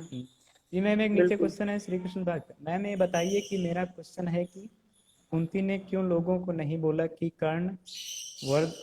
कर्णवर्धन है ये सूर्यदेव का? हाँ। हाँ, ये सवाल तो कर मुझे, कर कर्ण वरदान है सूर्यदेव का। जी जी। हाँ, ये सवाल तो मेरे भी जहन में आता है कभी कभी, क्योंकि अच्छा। ये तो जिसको बोलते हैं ये वैसे जन्म दिया जैसे बहुत बड़ा दर्जा है मरियम का, जिन्होंने बिना मतलब किसी आदमी के उन्होंने जन्म दिया, इतने बड़े मैसेंजर को, पैगंबर को, ईसा मसीह को। तो ऐसे ही जी कि जी। बिना कांटेक्ट में आए, जैसे बताया था, तो उन्होंने जो है उसको कर्ण को जन्म दिया। तो वो वरदान था कुंती ने भी। तो कुंती के उसको नाजायज क्यों मान के, ये तो उससे है जिन्होंने कुंती के कैरेक्टर को लिखा है, उसको पोर्ट्रे किया, तो उसको क्यों नहीं उन्होंने उसी तरह से उसको बड़ा बनाया, उसको वरदान करके बनाया। ये तो क्योंकि मेरे हाथ में नहीं है बनाने वाले, क्योंकि जी जी। मैंने इस कैरेक्टर को ईजाद नहीं किया, मैंने इस कैरेक्टर को जन्म नहीं दिया, मुझे सिर्फ उसको पोर्ट्रे करना था, सिर्फ परफॉर्म करना था। तो ये तो मुझे भी कि जब कोई चीज वरदान होती है तो उसको छुपाने से कोई मतलब नहीं है। जी तो जी। ये वहां जाके जो है ये नाइंसाफी है। हम्म। जी जी, ये तो बात मैं तो एक है। ही सेंटेंस में इसका जवाब देती हूँ कि नहीं छुपाना चाहिए था। क्यों और क्या तो बहुत बड़ी बात है, क्यों नहीं छुपाना चाहिए था, दैट्स इट। हम्म। जी जी। हम्म। नेक्स्ट क्वेश्चन है कनक बहन का। हम्म। क्या आप सेट पर भी कभी कविताएं लिखती थी? हाँ हाँ, बिल्कुल। क्या होता था कि मुझे ना वहाँ का एटमॉस्फेयर बहुत अपील करता था, और बहुत मुतासिर करता था, और मुझे वैसे भी थोड़ा नेचर से बहुत ज्यादा प्यार है। मुझे मतलब ये चार दीवारी नहीं चाहिए, मुझे पेड़ चाहिए, परिंदे चाहिए, खुला आसमान चाहिए, समंदर चाहिए, हवाएं जी चाहिए। ठीक है। तो जो लक्ष्मी स्टूडियो, तो पेड़ ही पेड़ से भरा होता था, और इतना खूबसूरत माहौल होता था कि उस शाम को मुझसे शूटिंग नहीं होती थी। तो जहां तक पोइट्री की बात है, पोइट्री कभी कभी तो कुछ ऐसे होते हैं कि आप चाहे सेट पे हो, चाहे ट्रेन में हो, चाहे भीड़ में हो, या अकेले हो, आप उतरती है तो उतरती है, कभी कभी शुरू हो जाती है। और कभी कभी जी। ऐसा होता है कि आप कितनी भी तन्हाई में बैठे हो, कितने भी नेचर के पास बैठे हो, आपसे नहीं होती तो नहीं होती, महीनों नहीं होती है। ठीक है। जी जी। लेकिन ये जरूर होता है कि एक माहौल बनता है, और मैं जाके बैठ जाती थी वहां पे। शाम को जब हमारा ब्रेक होता था तो मैं बैठ जाती थी, और सब लोगों ने देखा होगा, इनको भी याद होगा कि मैं घंटे, डेढ़, 2 घंटे बैठी रहती थी ऐसे ही वहां पे, अच्छा। मतलब अपने रूम से बाहर वो सब पेड़ परिंदे सब उनको देखना। इस चीज को वहां पे उन लोगों ने महसूस कर लिया था। और मैं बहुत ग्रेटफुल हूँ आनंद जी की, कि आनंद जी बोलते थे इस वक्त इसको मत छेड़ो, वो कोई पोइट्री कर रही होगी। तो वो उस हिसाब से मतलब लगाते थे, शॉर्ट भी इस हिसाब से लगाते थे। उस 2 घंटे में जो बैठ के शाम को मेरी वहां पे पोइट्री हुई है, बहुत सारे अशार हुए उस माहौल में, क्योंकि वो बहुत अच्छा लगता था मुझे और बहुत मुतासिर करता था। इंस्पायर, कोई चीज आपको इंस्पायर करती है तो नेचुरली कुदरत आपको बहुत प्रेरित करती है, आपको बहुत चीज करने के लिए। तो सेट पे तो नहीं, लेकिन हाँ मुझे उस स्टूडियो में जरूर मुझसे पोइट्री होती थी। और शाम को बहुत महफिल जमती थी, जब मैं जाती थी तो बाकायदा महफिल जमती थी, मतलब होना ही होना था कि शेर व शायरी का माहौल और बहुत होता था। वो मैं भी मिस करती हूँ बहुत मैम। क्योंकि मुशायरों जी से हटके आप दूसरे माहौल में जाके जब आपको लगता है कि लोग अदब पसंद हैं और पोइट्री को पसंद कर रहे हैं और वो माहौल मिलता है, तो बड़ा अच्छा लगता है। हम्म। जी जी। सेट पर भी हम्म। मैम जितने एक्टर्स हैं वो सुनते होंगे आपकी कविताएं वगैरह। हाँ बिल्कुल। कभी कभी तो होता था, और ऐसा भी होता है कि जब शूट करते थे तो क्योंकि लोगों को मालूम है यहाँ नहीं, और दूसरी जगह पे सेट पे लोगों को मालूम है कि क्योंकि मैं पोइट्री या उर्दू से, तो लोग मैंने और भी जहाँ दूसरी जगह शूट किया तो लोग मुझे देख, आदाब मोहतरमा, सलाम वालेकुम मोहतरमा, खुदा हाफिज, तशरीफ रखिए, मतलब बोलने की कोशिश करते हैं। और शेरो शायरी में बीच में बातचीत करने की कोशिश करते हैं, तो मुझे अच्छा लगता है सुन के। और होता भी था, कभी कभी लोग बोल भी देते हैं कि इस पे कुछ सुनाइए ना, या इस पे कुछ बोलिए ना। तो वो बातचीत गुफ्तगू में पोइट्री आ ही जाती, कभी तो ये आ ही जाती थी। हम्म। जी जी। मैम क्या हम्म। आप यहाँ दर्शकों को 2 लाइन सुना पाएंगी, कोई हाँ गाना? बिल्कुल। बिल्कुल, क्यों नहीं। आप फरमाइश करेंगे या मैं अपनी मर्जी से सुनाऊं? आप फरमाइश करेंगे क्या? हम्म। जी जी। जी कोई बोलिए। सुना दीजिए, या फिर मैम जो आपका वो आपको एक दिन भेजा था व्हाट्सएप पे, मैं हिंदी की बेटी हूँ, वो सुना दीजिए प्लीज। अच्छा, ओके। जी हाँ। मैं पहले तो दर्शकों को ये बताना चाहूंगी कि क्योंकि ये लगता है कि भाई ये आर्टिस्ट है और फिर उसके बाद ये इसमें कैसे आ गई, है ना? तो अदब जो है, अदब और हुनर, पोइट्री जो है खुदादाद चीज होती है। ये इसमें जी कोई भी शर्मिंदगी की बात नहीं। आपको वो देता है, अता करता है, ठीक है? तो आप पोइट्री कर पाते हैं। और जी आप अपने आप को क्या बनाते हैं, ये आप पे मुनहसर है, आप पे डिपेंड करता है। तो मैंने अपने आप को हया बनाया, मैं लता थी, मैंने खुद को हया बनाया। तो और मैंने उसको तखल्लुस बोलते हैं।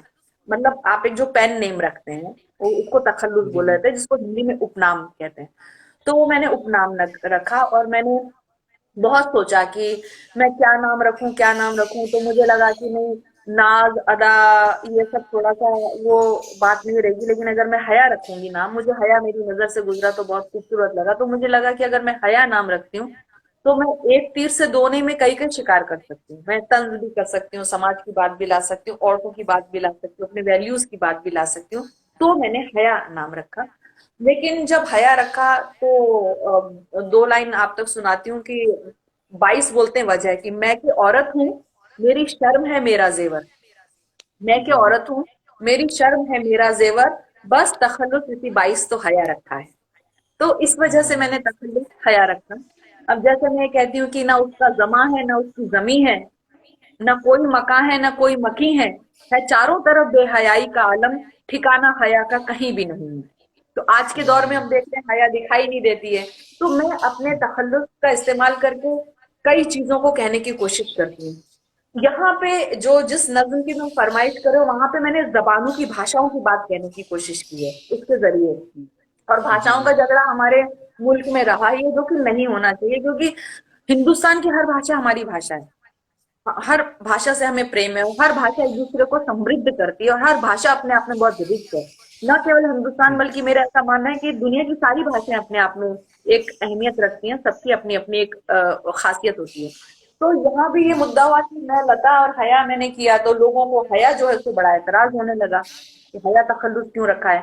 और बहुत मैं बेबाकी से बात कह रही हूँ कि मंच पर बैठे हुए जो अदबी लोग जितने नैरो हाँ माइंडेड होते हैं ना, कभी कभी किसी मामले में, उतने दूसरे लोग भी नहीं होते। हिंदी और उर्दू को लेके झगड़ा क्या केवल नेता लोग करते हैं? ज्यादातर हमारे मंच के लोग करते हैं। तो मैं जब जी जी क्योंकि उर्दू मंचों से हिंदी मंचों पे आई, मैं पहले उर्दू मंचों पे गई, फिर हिंदी पे आई। मुझे उर्दू से मोहब्बत है तो है, मैं ब्राह्मण खानदान की हूँ, हिंदू का, लेकिन मुझे उर्दू पसंद है, और उसको मैं ठोक के, ठोक बजा के, दावा ठोक के कहती हूँ कि मुझे मोहब्बत है तो है। इसका मतलब ये नहीं कि मुझे हिंदी जी से मोहब्बत नहीं, हिंदी भी मेरी वो है भाषा। तो मुझे दोनों जी भाषाओं से जी मोहब्बत है, लेकिन क्या होता है कि आपकी परवरिश अगर कोई चीज करता है, मैंने उर्दू मंचों से जो कुछ सीखा उसको मैं हिंदी मंचों पे लेके आई, और मुझे उर्दू मंचों ने मेरी जड़ों को मजबूत किया, मेरे तलफ्फुज को, मेरी हर चीज को, ग्रामर को, हर चीज को मजबूत किया।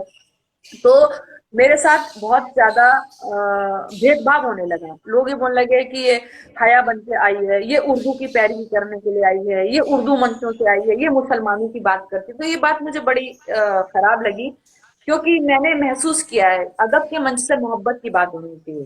अगर हमको जी यही करना है तो मैं सियासत में जाके बैठ जाती हूँ ना, मैं नेता बन जाती हूँ। अगर मुझे नफरत ही करना है, मुझे फिरका परस्ती करनी है, मुझे हिंदू मुसलमान ही बनाना है, मुझे उर्दू हिंदी ही करना है, तो मुझे पोइट्री करने का कोई मतलब ही नहीं है ना, मैं क्यों लोगों के सामने आऊं।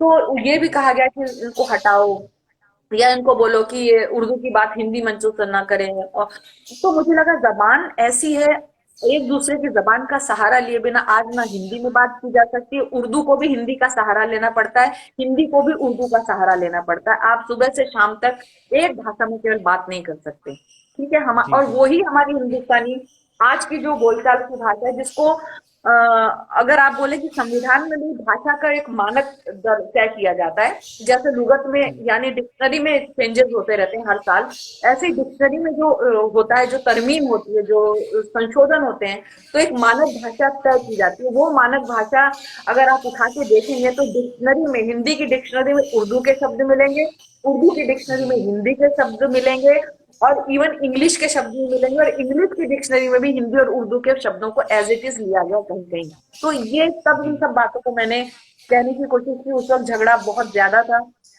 तो मैंने मेरे नाम का सहारा लेकर हिंदी और उर्दू की बात की, हिंदू मुसलमान की बात की, सियासत की, और हमारी बात की। तो मैंने कहने की कोशिश की है, ठीक है।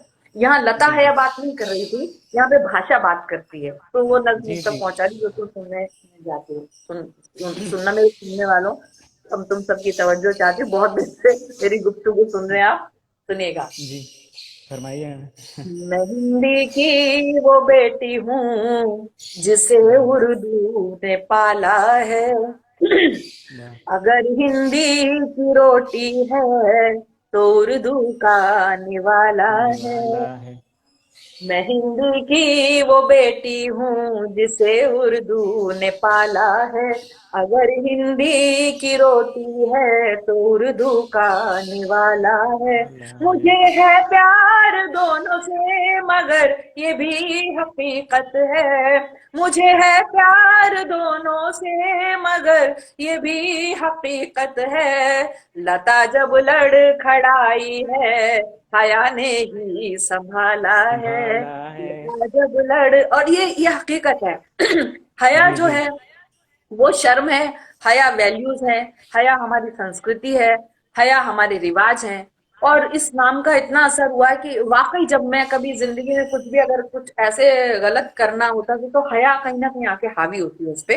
तो मैंने बात की है जी कि लता जब लड़खड़ाई है हया ने ही संभाला है। संभाला मैं है। जब हिंदी से मिलती हूँ तो उर्दू साथ आती है, और जब उर्दू से मिलती हूँ तो हिंदी घर बुलाती है। बुलाती है। वाह मुझे वाह वाह। दोनों ही प्यारी हैं, मैं दोनों की दुलारी हूँ। अरे हूँ। मुझे दोनों ही प्यारी हैं, मैं दोनों की दुलारी हूँ। इधर हिंदी सिमाई है, उधर उर्दू सिखाला है। क्या है। इधर हिंदी सिमाई है, उधर उर्दू सिखाला है। और वाकई ऐसा हुआ है कि रात में मैं मुशायरा पढ़ रही हूँ, दूसरे दिन मैं कवि सम्मेलन पढ़ रही हूँ। ऐसा भी हुआ है कि मैं कवि सम्मेलन पढ़ के सीधे मुशायरे में पहुंचती हूँ, जब एक ही शहर में दो दो तीन तीन होते हैं। तो बिल्कुल उस माहौल से, उस माहौल में तो मुझे तो कहीं कोई फर्क नहीं लगता, क्योंकि मुझे शायरी करनी है, मुझे जो बात पहुंचानी वो पहुंचानी है। आम हिंदुस्तानी बात समझता है, जो नहीं समझता उसको अल्फाज के मानी बता दीजिए, वो समझ जाएगा, ठीक है। हमने जी जेल जी में कविताएं पढ़ी हैं, स्टूडेंट्स के बीच में जाके कविताएं पढ़ी हैं, तो बात केवल कहने का सलीका होना चाहिए। भाषा वहां जाके दोयम दर्जे की होती है, सेकेंडरी हो जाती है, ठीक है। मेन चीज होते हैं जी जी सेंटीमेंट और पैगाम। तो जी। सुनिएगा। मगर जो पालता है हक जरा ज्यादा जताता है, इसी वजह मेरा उर्दू से एक गहरा सा नाता है। मगर इसका ये वाह वाह वाह। मतलब तो नहीं कि मैं पराई हूँ, मगर इसका ये मतलब तो नहीं कि मैं पराई हूँ। मेरी गजलों में हिंदी का भी कितना बोलबाला है, वाला है। मेरी गजलों में हिंदी का भी कितना बोलबाला है। अब आती हूँ मैं वाह सियासत वाह की वाह। तरफ। जी अब जी। आ रही हूँ, मैंने जिस वजह से ये नज्म कही है। यहीं पे जब यहीं यहीं पैदा हुई दोनों, यहीं पे जन्म पाया है। सियासत ने इन्हें हिंदू व मुस्लिम क्यों बनाया है। वाह मुझे वाह वाह। दोनों की हालत एक सी मालूम होती है, मुझे दोनों की हालत एक सी मालूम होती है। कभी हिंदी पे बंदिश है, कभी उर्दू पे तू ताला पे है। ताला है। कभी हिंदी पे बंदिश है, कभी उर्दू पे ताला है। अब मैं जो मुझ पे बहुत तोहमत अच्छा बहुत लगाते हैं अच्छा। खर्च करने की, जी जी। उसका जवाब दे रही हूँ। जो मुझ पर तोहमत लगाते हैं कि मैं उर्दू को तरजीह देती हूँ या ये करती हूँ, तो जवाब देने की जी कोशिश की है। भले अपमान हिंदी का हो या तौहीन उर्दू की, खुदा की है कसम हरगिज हया ये सह नहीं सकती। मैं दोनों के लिए लड़ती हूँ और दावे से कहती हूँ, मैं दोनों के लिए लड़ती हूँ और दावे से कहती हूँ। मेरी हिंदी भी उत्तम है, मेरी उर्दू मेरी भी उर्दू आला भी है। ला है। मेरी हिंदी भी उत्तम है, मेरी उर्दू भी आला है। आला है। मैं हिंदी की वो बेटी हूँ जिसे उर्दू ने पाला है। शुक्रिया। वाह मैम बहुत अच्छा गाया। और मैम थैंक यू। सबसे मैं आपको धन्यवाद देना चाहूँगा कि आपने ये जो एकता का प्रतीक का गाना है बहुत अच्छा लिखा है मैम। मैम आपने कब लिखा था शुक्रिया। ये? ये वही लिखा था जब भाषाओं को लेके ना बहुत ज्यादा बीच में मुंबई में भी बहुत मुद्दा उठा था। तो हालांकि मतलब खलिश तो मेरे दिल में पहले से ही थी, क्योंकि मैं वो जो है तंज तो मैं बर्दाश्त करती आ ही रही थी हिंदी मंचों से। आज भी हिंदी मंचों जी पे मैं बहुत बेखौफ होकर इस बात को कह रही हूँ कि आज भी हिंदी मंचों में मेरे साथ पक्षपात का सलूक किया जाता है, मुझे उर्दू वाली समझा जाता है, मुझे मुसलमानों की पैरवी करने वाली समझा जाता है, मुझे इस्लाम की तारीफ करने वाले समझा जाता है। ये नहीं समझा जाता कि हम कवि लोग हैं, हम आईना दिखाते हैं समाज को, हम हर समस्या की बात करते हैं। हमारा काम है, उनका जो काम है वो अहले सियासत जाने, अपना पैगाम मोहब्बत है जहां तक पहुंचे, ठीक है। तो हिंदी मंचों पे तो शुरू से ही था। आज भी कहा जाता है कि मेरा मतलब लता है, या मतलब कंट्रोवर्शियल पोइट। पोइट कौन सी कंट्रोवर्शियल पोइट? क्योंकि मैं मोहब्बत की बात करती हूँ, क्योंकि मैंने जिस घर में जन्म लिया है, मेरी मदर टंग, मेरी मादरी जबान हिंदी है, लेकिन मैं उर्दू की बात करती हूँ, ये उनको नागवार गुजरती है। जी क्योंकि मैं जी। मुसलमानों के बीच में जाती हूँ, क्योंकि मुसलमान मुझको ज्यादा प्यार करता है, ये बात फिरका परस्त लोगों को बर्दाश्त नहीं होती है। मानसिकता तो उनकी इसलिए नहीं मेरे अच्छी साथ जी। इसलिए मेरे साथ आज भी हिंदी मंचों पे पक्षपातपूर्ण सुलूक होता है। मुझे अमूमन कोशिश की जाती है कि ना बुलाया जाए या नाम काटा जाए, लेकिन लोगों की मोहब्बत है, मेरे ख्याल से जो समझने वाले हैं वो समझेंगे। अमन पसंद लोग, मोहब्बत पसंद लोग, अदब पसंद लोग, जबान पसंद लोग कभी भी इस तरह का पक्षपात में व्यवहार नहीं करेंगे। तो महसूस तो मैंने शुरू से किया था, क्योंकि मैं उर्दू मंचों से आई हूँ हिंदी मंचों पे। लेकिन बहुत ज्यादा तकलीफ मुझे तब हुई, मंचों की तो छोड़िए हम तो, क्योंकि मैंने परवाह नहीं की कभी किसी की, क्योंकि श्रोताओं पे छोड़ा, सामाइन पे छोड़ा है। श्रोता बुलाते हैं, सामाइन बुलाते हैं, तो हमको बुलाया जाता है। मंच के किसी भी कवि शायर का हाथ नहीं होता आपको बढ़ाने में और आपको बुलाने में। लेकिन जब यहाँ से भी बात उठी और भाषाओं को लेके, जब हिंदी उर्दू को लेके बहुत झगड़ा हुआ, इवन हिंदी मराठी ये सब भी बहुत ज्यादा झगड़ा, तो ये बात बड़ी दिल को तब लगी। तो मैंने इसके जरिए भाषा को कहने की बात की। और अभी भी हिंदी उर्दू को देख के लेके नाम होता रहता, नाम बदल देंगे, क्या होता है। शेक्सपियर ने बहुत पहले कहा था, words there in a name. as if you call a flower if any other name would smell as ever, जैसे वो हमेशा देता है, ठीक है ना। नाम में कुछ भी नहीं जी रखता, आप फूल का नाम बदल के आप कुछ भी रख देंगे, वो वैसे ही खुशबू देगा जैसे कि वो जी देता है।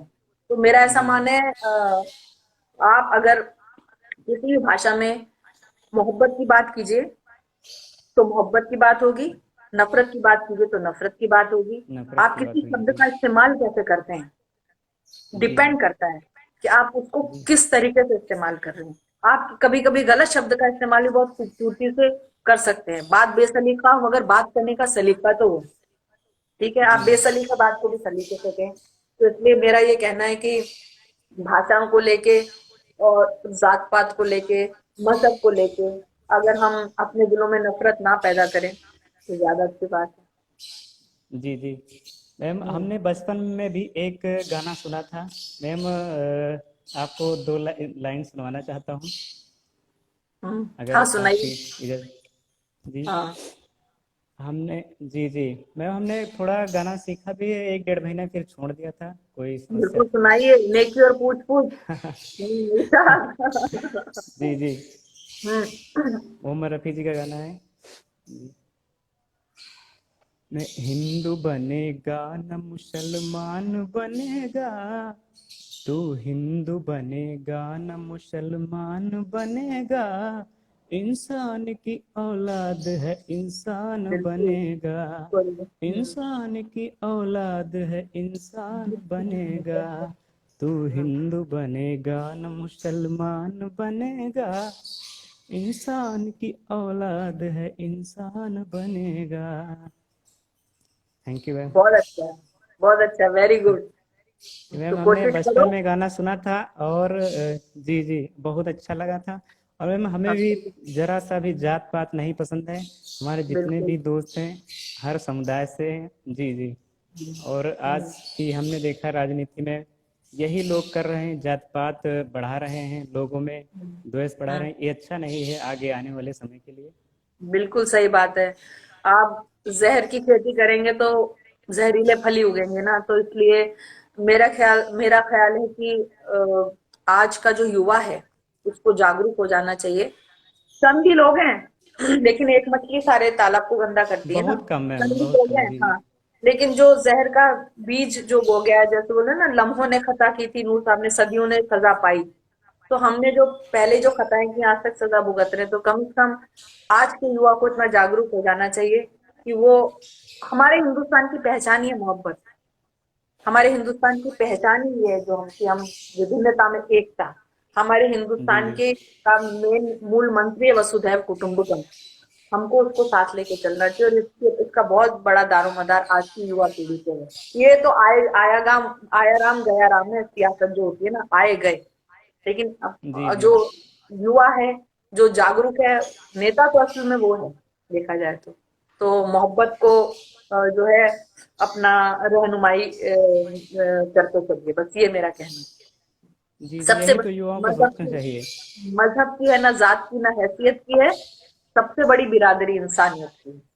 सबसे अच्छी चीज़ है ह्यूमनिटी, मानवता। मैंने बिल्कुल पेज पे अपने सबसे पहले यही लिखा है, आई लव ह्यूमनिटी, मानवता बिल्कुल। पसंद, ना कि जात पात। जी जी हम्म।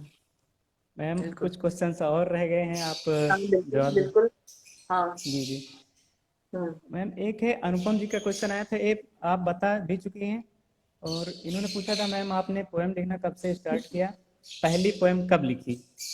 अच्छा। अ, ये सवाल अमूमन पूछा जाता है। मैं एक्चुअली में, आप छोटे हो तो ना आपको सब एहसास नहीं होता कि आप पोएट्री जी जी कर रहे हो।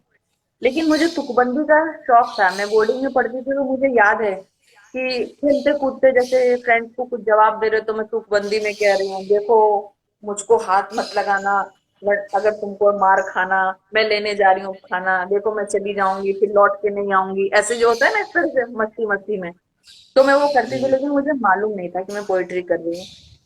और फिर ये हुआ कि स्कूल में एक बार ये हुआ कि मैगजीन छप रही है, उसमें आपको कुछ ना कुछ छपाना, और मुझे ना बड़ा शौक था, मतलब आगे बढ़ बढ़ के ना हर चीज में मुझे पार्टिसिपेट करना होता था। मेरे को ऐसा है, मुझे डिबेट भी बोलनी है, मुझे भाषण भी बोलना है। ठीक है, मुझे ड्रामा भी करना है, मुझे पोएट्री में मुझे था बहुत ज्यादा। तो एक इंसिडेंट मेरी जिंदगी में गुजरा था बचपन में, जो मेरी मम्मी ने मुझे डराने के लिए किया था। एक भूत भूत करके उन्होंने डराया था मुझे, तो उसमें बहुत ज्यादा जिद्दी थी। और पता नहीं क्या हुआ कि मैंने वो पहली मेरी कविता थी भूत का भय, जिसको मैंने अच्छा। उस घटना को मैंने एज इट इज कविता में ढाल दिया, और मैंने दे दिया, और वो मेरी छप गई मैगजीन में। और मुझे पता ही नहीं। और तब मेरे हमारे जो नीरज भैया मामा जी के लड़के, वो बहुत अच्छे लिखते भी हैं, जब उनकी नजर पड़ी तो उन्होंने मुझे बोला कि कैसी क्या कविता लिखी है, मतलब इसमें तो मीटर और रदीफ काफिया सब हैं, जैसे एक पोइट को लिखना चाहिए। जबकि मुझे उसको पता ही नहीं था कि मीटर क्या होता है और रदीफ काफी क्या होते हैं, ग्रामर क्या होता है। लेकिन कविता हो गई थी, तो मैं मानती भी कह दिए खुदा दाद चीज है। और वो मेरी पहली कविता थी भूत की भय। उसके बाद तो फिर मैंने और काफी कोशिश की, फिर बाद में सीखते भी थी। हम्म। मैम हमने यूट्यूब पे देखा था और टीवी में नहीं देख पाए किसी वजह से, मगर यूट्यूब पे देखा आपको। वाह वाह क्या बात, और शैलेश लोढ़ा के शो में भी देखा। कमाल के मैम हम्म। पोएम थे। जी जी। Thank you. सब टीवी पर। जी जी, सब थैंक टीवी यू। पे था। जो आपने हम्म। अभी ये पोएम सुनाई थी, वो भी आपने वहाँ पे सुनाई थी। कौन सी? यही वाली ना, हिंदी वाली? हिंदी की बेटी वाली, जी जी। हाँ हाँ, वहां सुनाई थी। हाँ, और ये उसी वक्त की, उसी दौर की लिखी हुई है जब मैंने वहां सुनाई थी। अच्छा अच्छा मैम, उसी दौर की है। हम्म। जी। एक शाम्भवी बहन है, उन्होंने पूछा आपका बर्थडे कब होता है? 15 जून गया, आएगा अभी। अच्छा हम्म। अच्छा। लॉकडाउन में। मैम आप पापा जी के बारे में क्या कहना चाहेंगे, रामानंद सागर जी के बारे में? तो छोटे मुंह बड़ी बात ही है, ठीक है ना। वही है कि सूरज को आप क्या दिया दिखाएंगे, क्या दिखाएंगे। जी उनके जी। लिए तो कुछ भी कहो, अल्फाज भी शायद कम पड़ जाएंगे। इतना बड़ा प्रोडक्शन हाउस, इतने बड़े डायरेक्टर, इतने अच्छे अच्छे जिन्होंने फिल्म दी, इतने अच्छे अच्छे जिन्होंने धारावाहिक बनाए, जिन्होंने मतलब जब टीवी जब हुआ और उस वक्त उन्होंने धार्मिक सीरियल ला के जो एक रुख मोड़ दिया पूरा उसका, जी जी। वो बहुत अहम है। आप अपने कल्चर से परिचित करवाते हैं, वो बड़ी बात है, ठीक है। और तो जी जी। सीरियल्स तो चलते रहते हैं, लेकिन मेरा ऐसा मानना है, आप जिस मुल्क में रहते हो, हर देश की अपनी संस्कृति है, सबको अपनी संस्कृति का मान रखना चाहिए। लेकिन आप अपने देश को अपनी संस्कृति से परिचय उसका करवाते हो, ये बहुत बड़ी बात है। जी जी। चाहे हम कितने भी वेस्टर्न हो जाएं, चाहे हम कितने भी पढ़े लिखे हो जाएं, तकनीक कितनी भी हाई हो जाए, लेकिन हमको पता होना चाहिए कि हमारा पास्ट क्या था, हमारे पूर्वज जी क्या थे, हमारी जी। जमीन जी क्या है। उस वक्त हमारी भाषा क्या हुआ करती थी, उस वक्त हमारा परिवेश क्या हुआ करता था, हमारी पोशाक क्या हुआ करती थी, और हमारी कदरें क्या होती थी उस वक्त, कौन कौन से चरित्र गुजरे हैं। वो चाहे काल्पनिक भी हों, है ना, और असल हों। लेकिन अगर आपको जी। कोई नैतिकता का पाठ पढ़ा के जाता है, वो बहुत बड़ी बात है। क्योंकि आप देखते हैं पहले समय में क्लासेस में एक नैतिक शास्त्र करके विषय हुआ करता था, मॉरल साइंस। मेरे ख्याल से जो अच्छा अच्छा। आजकल गायब हो चुका है। वो मॉरल साइंस क्या जी है, उसमें भी आपको ऐसी कहानियां ही तो पढ़ाई जाती हैं जो आपको अपने संस्कृति से परिचय कराती हैं, जो आपकी वैल्यूज को जो बढ़ाती हैं, उसका विकास करती हैं। वो भी गायब हो गया। तो मेरे ख्याल से दो चीजें मुझे बहुत ज्यादा मैं कहना चाहूंगी कि अपनी संस्कृति के वो पोषक थे, पहली बड़ी बात। दूसरे बहुत बड़े जी अदब नवाज थे। मेरे लिए रामानंद सागर इसलिए भी बहुत मतलब इज्जत के वो हैं। मैं इनकी इज्जत करती हूँ कि अदब नवाज बहुत थे वो। मैं वो मुशायरों में आए थे, मैंने देखे थे उनको जो नॉलेज था, चाहे वो हिंदी हो चाहे उर्दू हो। और देखिए, जिसको जबान से प्यार होगा, जबान से, वो हसास भी होगा। जिसको पोइट्री से प्यार होगा, वो सेंसिटिव होगा। वो जी। जज्बात जी को, इमोशंस को अच्छे तरीके से समझ सकता है, क्योंकि वो पोएट भी कहीं ना कहीं अंदर से थे, और वो जबान को, भाषाओं को समझते थे। एक शब्द की गहराई तक को वो समझते थे।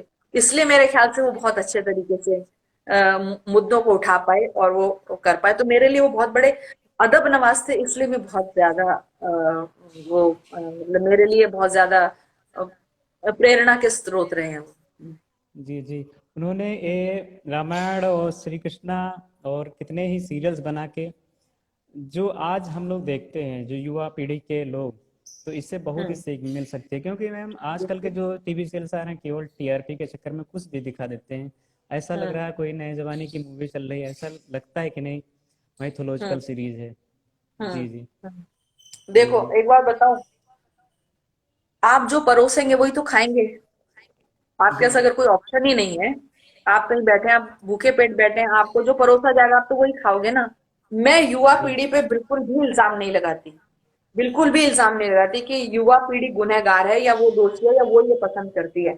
आपने उनका जी मिजाज कहाँ जाके मोड़ा है, आपने रुख कहाँ मोड़ा, आपने कितना बिगाड़ा है, ये आप बच्चे को क्या करते हैं, ये आप पे वो होता है।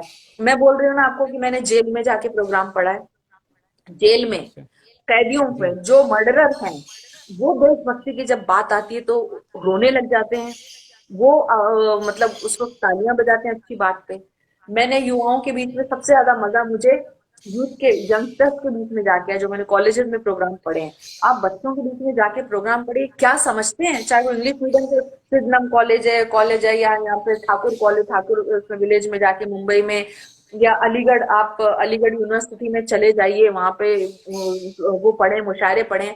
बच्चे जो समझते हैं, आप अगर रेखता पे भी अगर जाके देख लीजिए क्या समझते हैं वो पोएट्री को। शायद मतलब बड़ा भी नहीं समझ पाए जितना रिस्पॉन्स उनकी तरफ से मिलता है। तो उनपे अगर आप ये इल्जाम लगाते हैं कि अदब नवाज नहीं है, नहीं समझते, तो गलत है। आप अगर उनका मिजाज बिगाड़ रहे हैं, आप बेशक उनको, मैं कह रही हूँ कि आप पढ़ाई लिखाई में उनको तकनीक का ज्ञान दीजिए ना, आप दुनिया के साथ उनको कदम से कदम मिलाकर चलने के लिए, लेकिन अपने वैल्यूज को छोड़ने के लिए क्यों कहते हैं। आपने जी। जी साइमल्टेनियसली वैल्यूज को कब बढ़ावा दिया। आपने अगर हर चीज जी। को छूट दे दी कि नहीं गलत भी चीज माफ है, गलत भी चीज माफ नहीं, नहीं ये तो चलता है, हर चीज को अगर हम हल्के में लेने लगेंगे तो बच्चा कहेगा ठीक है, इस बात में तो कोई बुराई नहीं है।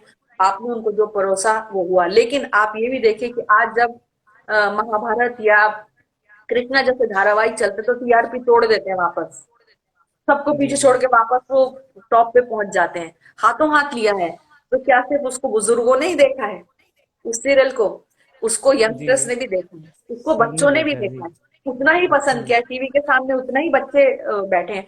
तो जो बच्चा आप देख रहा होगा उसको अपने संस्कृति के बारे में पता चलेगा ना, पता ही नहीं होता कि क्या है। तो मेरा ऐसा मानना है कि आप अच्छी चीज दिखाएंगे तो अच्छा होगा। आप पे दारोमदार है कि आप क्या परोसते हैं। जी तो जी। बहुत अच्छा है जो ये दिखाया गया, कम से कम लॉकडाउन की वजह से भी, लेकिन पता तो चला कि रामायण महाभारत भी कुछ था, ये कैरेक्टर भी कुछ थे जिनको केवल सुना ही है कि राम राम राम राम राम। हम अयोध्या केवल हम राजनीति में सुनते हैं कि मंदिर मस्जिद का झगड़ा, केवल यही जी हमने जी। सुना है। हमको पता ही नहीं कि राम क्या है, राम क्या चरित्र हुआ है। एक आप मुझे, राम अपने आप में चरित्र है, राम तुम्हारा चरित्र स्वयं ही काव्य है ना। तो राम को हम केवल भगवान के तौर पे ना देखे, उसके चरित्र को आत्मसात कीजिए ना, जो उनके जी वैल्यूज रही हैं। अगर उन्होंने 1% कुछ गलत किया तो 99% तो उनके काम ऐसे जिसका अनुकरण किया जाना चाहिए। जी। जी तो मेरा ऐसा मानना है कि उन चरित्रों को अगर आप उसमें से अच्छी अच्छी चीजें उठा के ले ले, जो चरित्र अच्छा है उसकी एक खामी है तो नजरअंदाज की जाती है। लेकिन आज जो आप परोस रहे हैं टीवी पे, गंदगी गंदगी है। बच्चे क्या सीखेंगे आप देखिए। बेशक आपने आज नेटफ्लिक्स वगैरह पे कह दिया, आप कंटेंट सब्जेक्ट इतना अच्छा, लेकिन है क्या, क्या आप, मैं मेरे बेटे के साथ या मैं अपने भाई के साथ बैठ के देखती हूँ, नहीं मुझे शर्म आती, उठ के जाना पड़ता है। क्योंकि आप सिर्फ नंगापन परोस रहे हैं, आप माँ बहन की जी। जी गालियां परोस रहे हैं, आप वल्गैरिटी जी। अश्लीलता परोस रहे हैं। अगर आप नहीं करते तब भी चलता, लेकिन आपको बेचना है, आपको वेस्ट के साथ कंपटीशन करना है, आपको बाहर के इंटरनेशनल फेस्टिवल्स में क्योंकि अपने सीरियल्स को पहुंचाना है, इसलिए आप कर रहे हो। आप फिल्म फिल्म में, आप बिग बॉस वगैरह आ रहा है, माफ कीजिएगा, मैं देखती, मैं खुद भी, लेकिन क्या है, एक गेम के लिए, आप जीतने के लिए आप किसी भी हद तक जा सकते हैं। आप बच्चे को क्या दिखा रहे हैं घर के ड्राइंग रूम में बैठ के, कि आप कुछ भी बोलिए, खुले आम सब कुछ चल रहा है, मतलब बोलने पे कहीं कोई तो बंदिश हो, कुछ तो शर्म हो, हया की एक सीमा तो हो। तो ये जी। जी मुझे बड़ा अजीब लगता है। माँ बहन की गाली के लिए मैंने पहले भी आवाज उठाई थी। माँ बहन की गालियां इतनी कॉमन हो गई, इतनी आम हो गई, पहले तो ढके छुपे दी जाती थी, पहले तो कुछ जी। लोग ही देते थे जो आदत से मजबूर थे, अब तो बच्चा बच्चा देता है।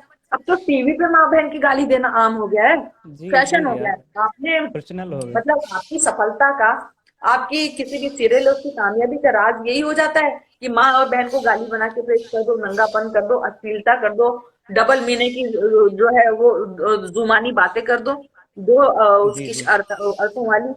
तो मुझे ना ये बात पता नहीं, बहुत सोच के ऐसा लगता है कि हम कहाँ जा रहे हैं। हमारा हिंदुस्तान जिस पे लोग नाज करते थे, जिसकी संस्कृति पे लोग नाज करते थे, आज भी जो चीज पर्दे में होती है, मैं ये नहीं कह रही कि आप बिल्कुल मत कीजिए, लेकिन आपको वो चीज हमेशा इम्प्रेस, एक सलीके से संजीदा चीज वो करेगी। आपको जो फुहश चीज है, जो एक हद तक आपको मुतासिर करेगी, आपकी नजरें जरूर जाएंगी, लेकिन उसके बाद आपका इम्प्रेशन जो पड़ेगा वो हमेशा।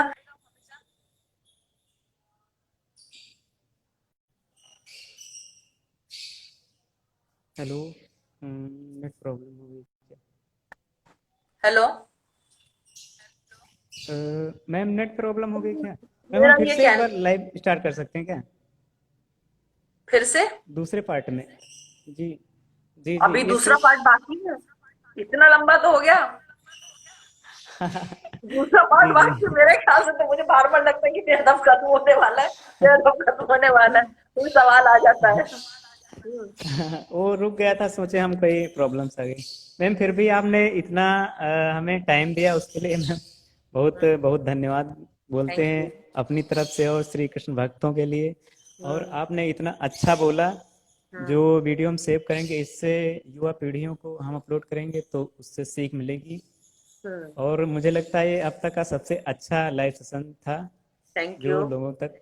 जी जी। Thank you. और देखो, मैं एक बात तो अनुराग, मुझे मैं चाहे ऑनलाइन वैसे आऊं या ना आऊं, आते आजकल तो फेसबुक लाइव सेशन का बहुत फैशन हो गया है, ठीक है ना। ऑनलाइन बहुत ज्यादा मुशायरे हो रहे हैं, मैं शायद ऑनलाइन मैं इंजॉय नहीं करती, बेशक वो पेड भी हो, मैं एक बात बता दूं, लेकिन मैंने हमेशा कहा कि मुझे बच्चों के बीच और मुझे युवाओं के बीच जाके बहुत अच्छा लगता है।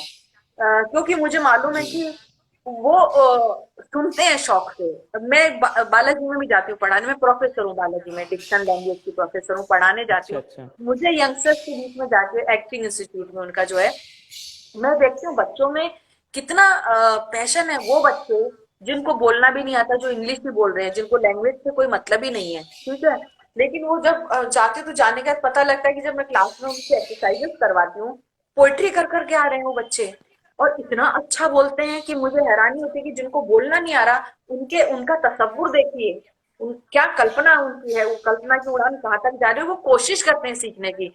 हिंदी उर्दू उसको केवल लैंग्वेज ही सिखाने के लिए नहीं जाती, मैं वहां जाती हूँ तो मैं एक मैसेज देने की कोशिश करती हूँ। तो मुझे लगता है कि अगर आप उनको कुछ मतलब उस रास्ते से भटका के, ऐसा भी हो कि झगड़ा हुआ है, जब पॉलिटिक्स में मैंने डिस्कशन कराया तो व्यूज अलग थे, लेकिन जैसे पोइट्री और मोहब्बत की बात लेके तो व्यूज बदल गए, दुश्मन दोस्त बनने वाली जी जी। जैसे बात हो जाती है।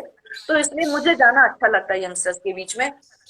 तो जब तुमने बोला ना इंटरव्यू के लिए, तो मुझे लगा, क्योंकि तुम खुद यंग हो, तुम्हारी ऑडियंस यंग है, ठीक है, और मुझे जी जी। जाके वहां पे, ये मेरी ड्यूटी है, ये मेरा फर्ज है, मेरा सिर्फ मुशायरों में जाके जाके पैसा ले आना, परफॉर्म कर देना, या केवल ये बात करनी है, क्या वो ही केवल नहीं होता। जहां आप जाओ, जैसा देश वैसा देश, लेकिन यहाँ पे मुझे, जहां मुझे लगा कि मुझे जाके कोई पैगाम दिया था, वहां मैं खुद आगे से आगे हो गया। तो मैंने पहले भी इंस्टा पे दिया था, अभी भी तुमने कहा तो मैंने दिया, क्योंकि तुम लोग युवा युवा लोग इसको चला रहे हो, इसलिए जब कभी भी तुम मुझे बुलाओगे और मैं महसूस करूंगी कि मेरी बात को ध्यान से सुना जाएगा, क्योंकि बच्चे बहुत अच्छे होते हैं, बच्चों का जहन कच्चा होता है, लेकिन मैं आज की यूथ को सलाम करती हूँ, इतने इंटेलिजेंट बच्चे हैं, इतने टैलेंटेड बच्चे हैं, गॉड ब्लेस यू। तुम लोग बहुत तरक्की करो और अच्छी बातों को अपने आत्मसात उतारो। तो मैं गुजरा वक्त नहीं हूँ कि फिर आ भी ना सकूं, तो जब चाहोगे मैं हाजिर हो जाऊंगी। जी जी, ज़रूर फिर से कभी बुलाएंगे मैम। और जरूर। आप आए, बहुत अच्छा लगा मैम। जी। Thank you. धन्यवाद। जी जी, थैंक यू मैम, जय श्री कृष्णा मैम। वेलकम।